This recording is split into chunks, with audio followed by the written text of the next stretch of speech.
ఓం శాంతి. June 17వ తారీఖు 2025 ప్రాతఃమురళి. ఓం శాంతి. బాబ్దాదా మధువనము. ఈరోజు మధుర మహావాక్యాలు. బాబా చెప్తున్నారు, మధురమైన పిల్లలు, తమ కళ్యాణము చేసుకోవాలంటే అన్ని రకాల పథ్యమును పాటించండి. పుష్పాలుగా తయారయ్యేందుకు పవిత్రమైన వారి చేతితో తయారు చేసిన శుద్ధమైన భోజనాన్ని తినండి. ప్రశ్న: 21 జన్మల వరకు నిలిచి ఉండే ఏ అభ్యాసమును పిల్లలైన మీరు ఇప్పుడు ఇక్కడే చేస్తారు? జవాబు: సదా తనువు మనసు ద్వారా ఆరోగ్యంగా ఉండే అభ్యాసమును మీరు ఇక్కడి నుండే చేస్తారు. మీరు దధీచి ఋషి వలె యజ్ఞసేవలో ఎముకలను కూడా ఇవ్వాలి. కానీ ఇక్కడ హఠయోగము యొక్క విషయము లేదు. మీ శరీరాన్ని బలహీనము చేసుకోకూడదు. మీరు యోగము ద్వారా 21 జన్మల కొరకు ఆరోగ్యవంతులుగా అవుతారు. దాని అభ్యాసాన్ని ఇక్కడి నుండే చేస్తారు. ఓం శాంతి. కాలేజీ లేక యూనివర్సిటీలో టీచరు విద్యార్థుల వైపు చూస్తారు. గులాబీ పుష్పాలు ఎక్కడ ఉన్నారు? ముందు వరుసలో ఎవరు కూర్చొని ఉన్నారు? ఇది కూడా పుష్పాల తోటనే, కానీ నెంబరు వారుగా అయితే ఉన్నారు. ఇక్కడే గులాబీ పుష్పాన్ని చూస్తాను, మళ్ళీ పక్కన రత్నజ్యోతి పుష్పాన్ని చూస్తాను, ఒకచోట జిల్లేడు పుష్పాన్ని కూడా చూస్తాను. తోట యజమానికైతే చూడవలసి ఉంటుంది కదా. మీరు వచ్చి ఈ ముళ్ళ అడవిని సమాప్తము చేసి పుష్పాల తోటకు అంటుకట్టండని ఆ తోట యజమానినే పిలుస్తారు.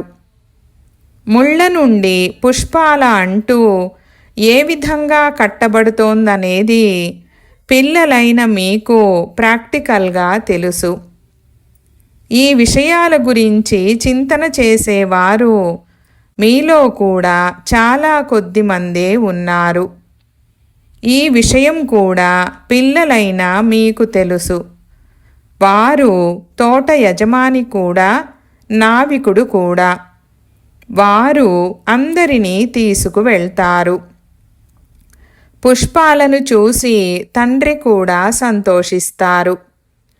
మేము ముళ్ళ నుండి పుష్పాలుగా అవుతున్నామని ప్రతి ఒక్కరూ భావిస్తారు. ఈ జ్ఞానము చూడండి, ఇది ఎంత ఉన్నతమైనది. దీనిని అర్థం చేసుకోవడానికి కూడా చాలా విశాల బుద్ధి కావాలి. ఇక్కడ ఉన్నది కలియుగి నరకవాసులే. మీరు స్వర్గవాసులుగా అవుతున్నారు. సన్యాసులైతే ఇళ్ళు వాకిళ్లను వదిలి పారిపోతారు. మీరు అలా పారిపోకూడదు. కొందరి ఇళ్లల్లో ఒకరు ముళ్ళు అయితే ఒకరు పుష్పము వంటివారు. బాబా కొడుక్కు వివాహము చెయ్యాలా అని బాబాను కొందరు అడుగుతారు. బాబా అంటారు, చేస్తే చేయండి, అతడిని ఇంట్లో పెట్టుకోండి, సంభాళించండి. అడుగుతున్నారు అంటేనే ధైర్యము లేదని దీనితో అర్థమైపోతుంది. కావున బాబా కూడా చేస్తే చేయండని అంటారు. ఏమంటారంటే, నేనైతే అనారోగ్యముగా ఉంటాను, మరి కోడలు వచ్చినప్పుడు ఆమె చేతి వంటను తినవలసి వస్తుంది. బాబా అంటారు, తింటే తినండి, వద్దు అని అంటారా ఏమిటి? పరిస్థితులు అలా ఉంటే తినవలసే ఉంటుంది. ఎందుకంటే మోహము కూడా ఉంది కదా. ఇంటికి కోడలు వస్తే ఇక అడగకండి. ఒక దేవి వచ్చినట్లుగా భావిస్తారు. అంతగా సంతోషపడిపోతారు. ఇప్పుడు ఇది అర్థం చేసుకోవలసిన విషయము. మనము పుష్పాలుగా అవ్వాలంటే పవిత్రమైన వారి చేతి వంటను తినాలి. దానికోసం ఎవరి ఏర్పాట్లు వారు చేసుకోవాలి. ఇందులో అడగవలసింది ఏమైనా ఉందా? తండ్రి అర్థం చేయిస్తున్నారు, మీరు దేవతలుగా అవుతారు. దానికోసం ఈ పథ్యము కావాలి. ఎంత ఎక్కువగా పథ్యము పెట్టుకుంటారో అంతగా మీ కళ్యాణము జరుగుతుంది. ఎక్కువగా పథ్యము పెట్టుకోవాలంటే అందులో కొంత శ్రమ కూడా ఉంటుంది. మార్గమధ్యములో ఆకలి వేయవచ్చు అనిపిస్తే భోజనాన్ని మీతో పాటు తీసుకువెళ్ళండి. ఏదైనా కష్టం అనిపిస్తే, తప్పనిసరి పరిస్థితి అయితే స్టేషన్ వారి నుండి బ్రెడ్ తీసుకొని తినండి. కేవలం తండ్రిని స్మృతి చేయండి. దీనినే యోగ బలమని అంటారు. ఇందులో హఠయోగము యొక్క విషయమేమీ లేదు.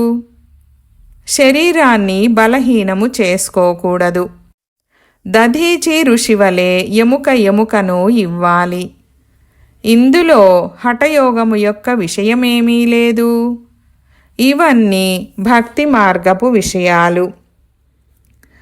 శరీరాన్నైతే పూర్తిగా ఆరోగ్యంగా ఉంచుకోవాలి. యోగము ద్వారా 21 జన్మల కొరకు ఆరోగ్యంగా అవ్వాలి. ఈ అభ్యాసాన్ని ఇక్కడే చేయాలి. బాబా అర్థం చేయిస్తున్నారు, ఇందులో అడగవలసిన అవసరమేమీ ఉండదు. అయితే ఏదైనా పెద్ద విషయం ఉందంటే అందులో తికమక పడుతుంటే అడగవచ్చు. చిన్న చిన్న విషయాలను బాబాను అడగడంలో ఎంత సమయం పోతుంది. గొప్ప వ్యక్తులు చాలా తక్కువగా మాట్లాడతారు. శివబాబాను సద్గతి దాత అని అంటారు. రావణుణ్ణి సద్గతి దాత అని అనరు. ఒకవేళ అతను సద్గతి దాత అయితే అతడిని ఎందుకు కాలుస్తారు? రావణుడు ప్రసిద్ధమైన వాడని పిల్లలు భావిస్తారు. రావణుల్లో ఎంతో శక్తి ఉంది, కానీ అతను శత్రువు కదా. అర్ధకల్పము రావణ రాజ్యము నడుస్తుంది, కానీ ఎప్పుడైనా అతని మహిమను విన్నారా? ఏమీ లేదు. రావణుడని పంచవికారాలను అంటారని మీకు తెలుసు. సాధు సన్యాసులు పవిత్రంగా అవుతారు, కావున వారిని మహిమ చేస్తారు కదా. ఈ సమయంలోని మనుషులైతే అందరూ పతితంగా ఉన్నారు. ఒకవేళ ఎవరైనా వస్తే, ఎవరైనా పెద్ద వ్యక్తి వచ్చారనుకోండి, వారు బాబాను కలవాలని అంటారు. అప్పుడు బాబా వారిని ఏమడుగుతారు? బాబా వారిని ఏమడుగుతారంటే, రామరాజ్యము మరియు రావణ రాజ్యము గురించి ఎప్పుడైనా విన్నారా? మనుషులు మరియు దేవతలను గురించి ఎప్పుడైనా విన్నారా? ఈ సమయంలో మనుషుల రాజ్యము ఉందా లేక దేవతల రాజ్యము ఉందా?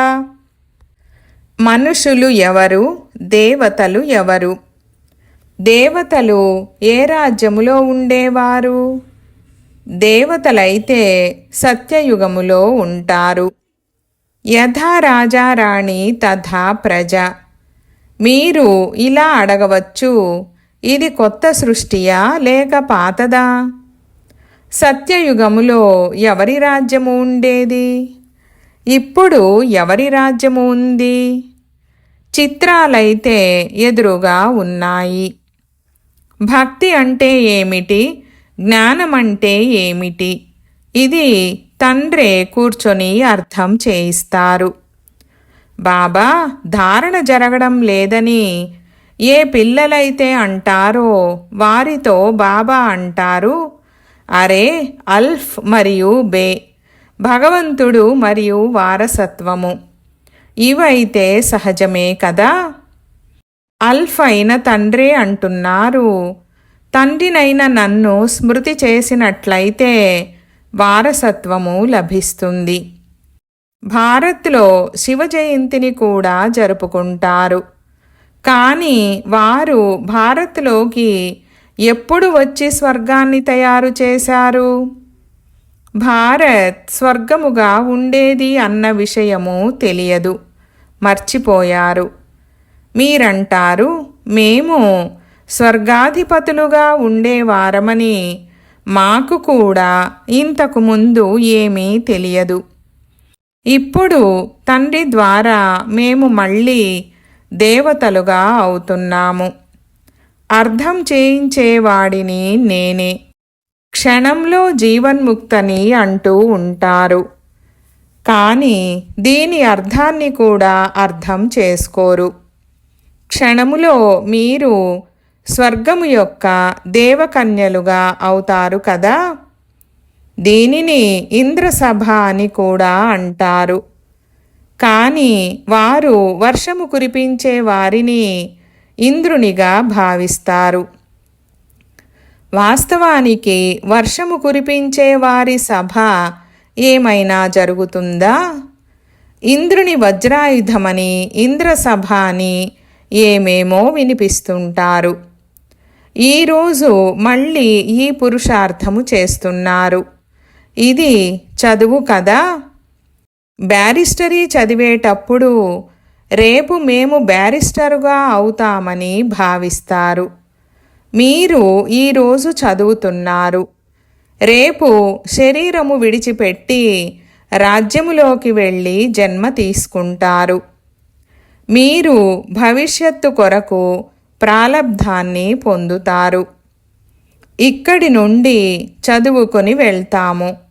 తరువాత మన జన్మ సత్యయుగములో జరుగుతుంది. రాకుమారులుగా, రాకుమారీలుగా అవ్వడమే లక్ష్యము, ఉద్దేశ్యము. ఇది రాజయోగము కదా. ఒకవేళ ఎవరైనా బాబా మా బుద్ధి తెరుచుకోవడం లేదని అంటే బాబా అంటారు, నీ భాగ్యము ఆ విధంగా ఉంది. డ్రామాలో పాత్ర అలా ఉంది. దానిని బాబా ఎలా మార్చగలరు? స్వర్గానికి యజమానులుగా అయ్యేందుకైతే అందరూ హక్కుదారులే. కానీ నెంబరు వారుగా అయితే ఉంటారు కదా. అందరూ చక్రవర్తులుగా అయితే అవ్వరు కదా.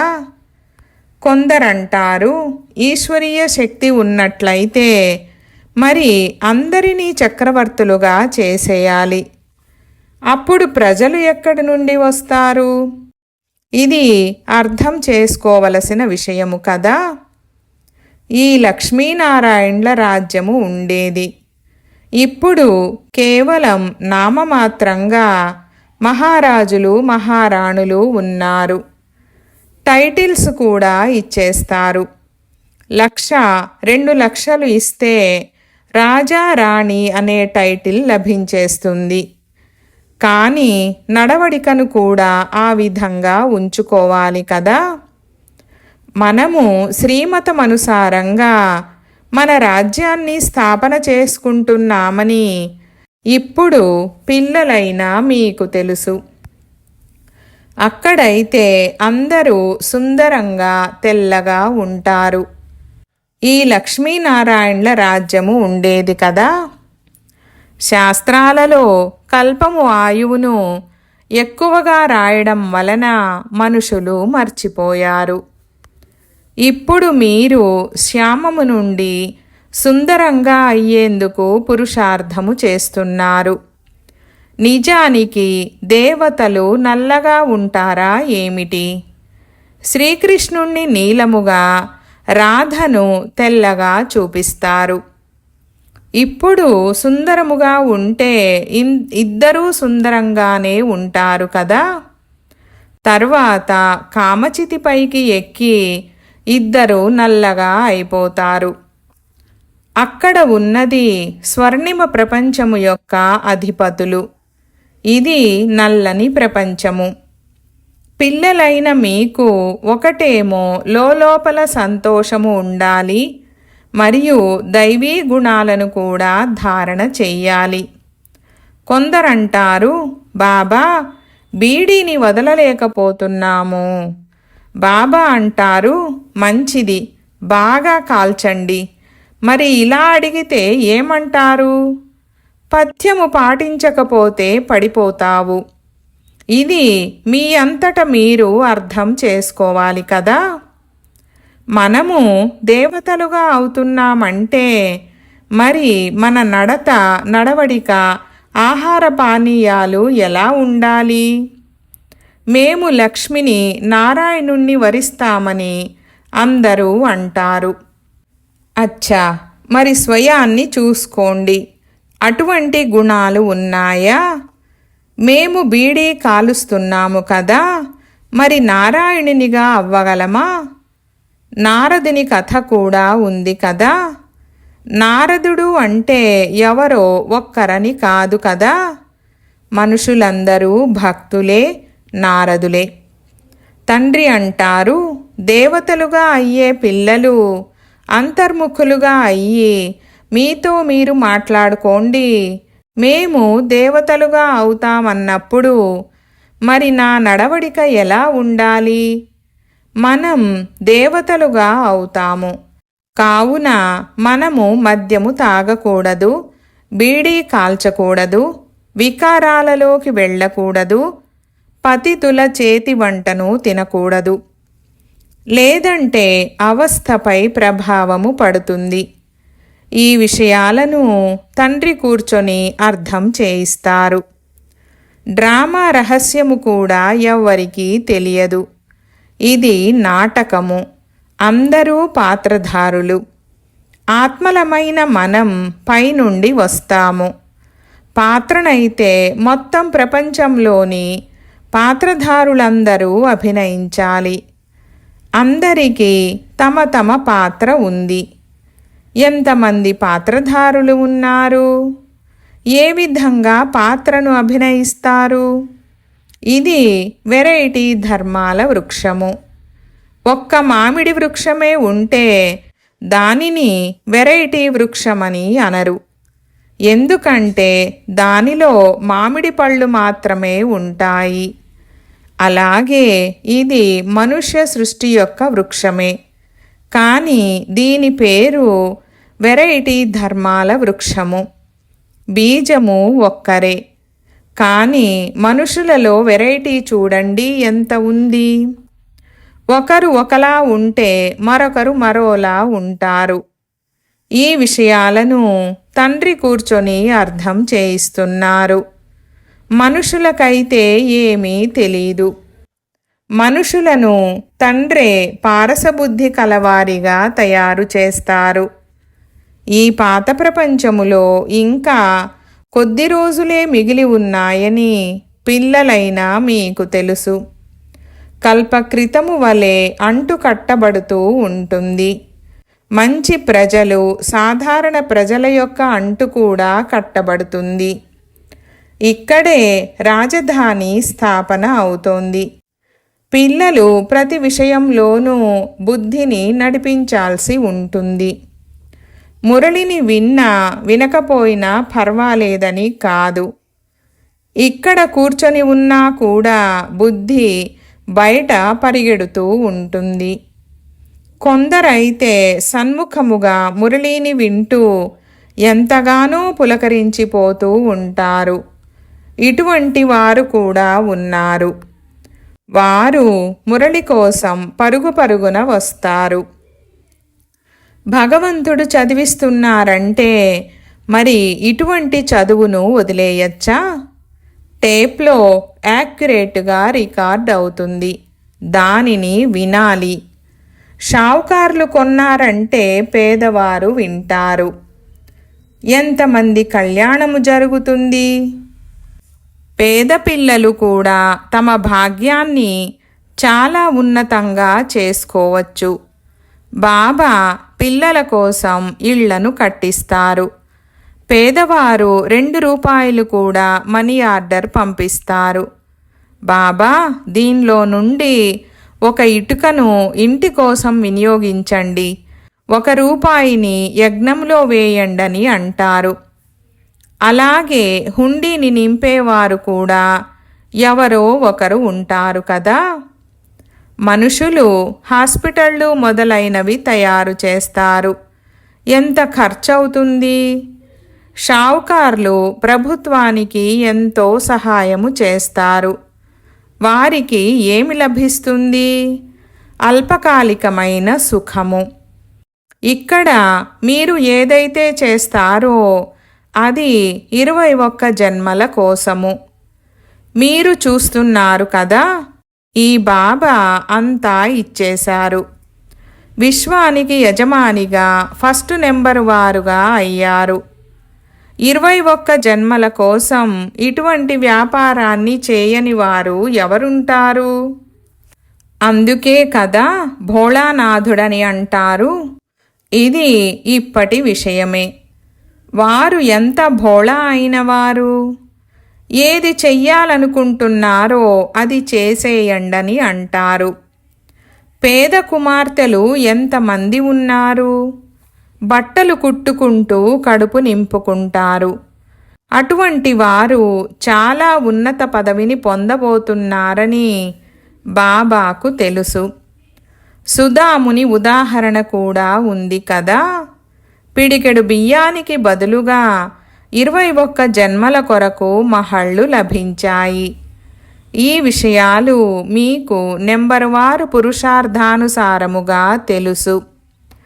తండ్రి అంటారు, నేను భోళానాథుడిని కూడా కదా. ఈ దాదా అయితే భోళానాథుడు కారు. భోళానాథుడు శివబాబాయే అని వీరు కూడా అంటారు. అందుకే వారిని వ్యాపారస్థుడు, రత్నాకరుడు, ఇంద్రజాలికుడని అంటారు. మీరు విశ్వానికి యజమానులుగా అవుతారు. ఇక్కడ భారత్ నిరుపేదగా ఉంది. ప్రజలు షావుకార్లుగా ఉన్నారు. ప్రభుత్వము నిరుపేదగా ఉంది. భారత్ ఎంత ఉన్నతంగా ఉండేదని ఇప్పుడు మీరు అర్థం చేసుకుంటారు. స్వర్గముగా ఉండేది. వాటి గుర్తులు కూడా ఉన్నాయి. సోమనాథ మందిరము ఎంతగా వజ్రవైఢూర్యాలతో అలంకరింపబడి ఉండేది. వజ్రవైఢూర్యాలను ఒంటెలపై నింపుకొని తీసుకువెళ్ళారు. ఇప్పుడు ఈ ప్రపంచము తప్పకుండా మారనున్నదని పిల్లలైనా మీకు తెలుసు. దీనికోసం మీరు ఏర్పాట్లు చేస్తున్నారు. ఎవరు చేస్తారో వారు పొందుతారు. మాయా అపోజిషన్ ఎంతగానో జరుగుతుంది. మీరు ఈశ్వరునికి ఫాలోవర్స్, మిగిలిన వారంతా రావణుడికి బానిసలు. మీరు శివబాబాకు ఫాలోవర్స్. శివబాబా మీకు వారసత్వాన్ని ఇస్తారు. తండ్రి గురించి తప్ప ఇంకే విషయము బుద్ధిలోకి రాకూడదు. అచ్చా, मीठे मीठे सिकी लधे बच्चों प्रति मात पिता बाप दादा का याद प्यार और गुड मॉर्निंग। रूहानी बाप की रूहानी बच्चों को नमस्ते। हम रूहानी बच्चों की रूहानी बाप दादा को याद प्यार, गुड मॉर्निंग और नमस्ते नमस्ते बाबा नमस्ते। धारण కొరకు ముఖ్య సారము 1వ పాయింట్. అంతర్ముఖులుగా అయ్యి మీతో మీరు మాట్లాడుకోవాలి. నేను దేవతగా అవుతానన్నప్పుడు మరి నా నడవడిక ఎలా ఉంది? ఎటువంటి అశుద్ధమైన ఆహార పానీయాలైతే లేవు కదా. 2వ పాయింట్. మీ భవిష్యత్తును 21 జన్మల కొరకు ఉన్నతంగా తయారు చేసుకోవాలి. కావున ఏదైతే ఉందో దానిని సుధాముని వలె భోళానాథుడైన తండ్రికి అర్పించండి. చదువు విషయంలో ఎటువంటి సాకులు చెప్పకండి. వరదానము. ఆది మరియు అనాది స్వరూపపు స్మృతి ద్వారా తమ నిజ స్వధర్మమును అలవర్చుకొనే పవిత్ర మరియు యోగి భవ. వివరణ: బ్రాహ్మణుల నిజమైన స్వధర్మము పవిత్రత, అపవిత్రత పరధర్మము.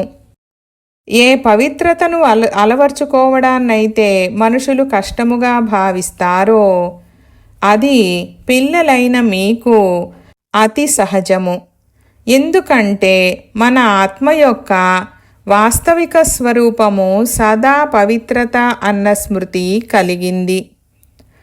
అనాది స్వరూపము పవిత్ర ఆత్మ మరియు ఆది స్వరూపము పవిత్ర దేవత. ఇప్పటి అంతిమ జన్మ కూడా పవిత్ర బ్రాహ్మణ జీవితమే. కావున పవిత్రతయే బ్రాహ్మణ జీవితపు వ్యక్తిత్వము. ఎవరైతే పవిత్రంగా ఉంటారో వారే యోగీలు. స్లోగన్: సహజ యోగీలమని అంటూ నిర్లక్ష్యమును తీసుకురాకండి, శక్తి రూపులుగా అవ్వండి. ఈరోజు అవ్యక్త ప్రేరణ పాయింట్: అంతర్ముఖి సదా సుఖి అని అంటారు. వారిని బాహ్య ఆకర్షణ ఏది ఆకర్షితము చెయ్యలేదు. మన్మతము గాని పరమతము గాని ఎప్పుడూ ఆకర్షితము చెయ్యలేవు.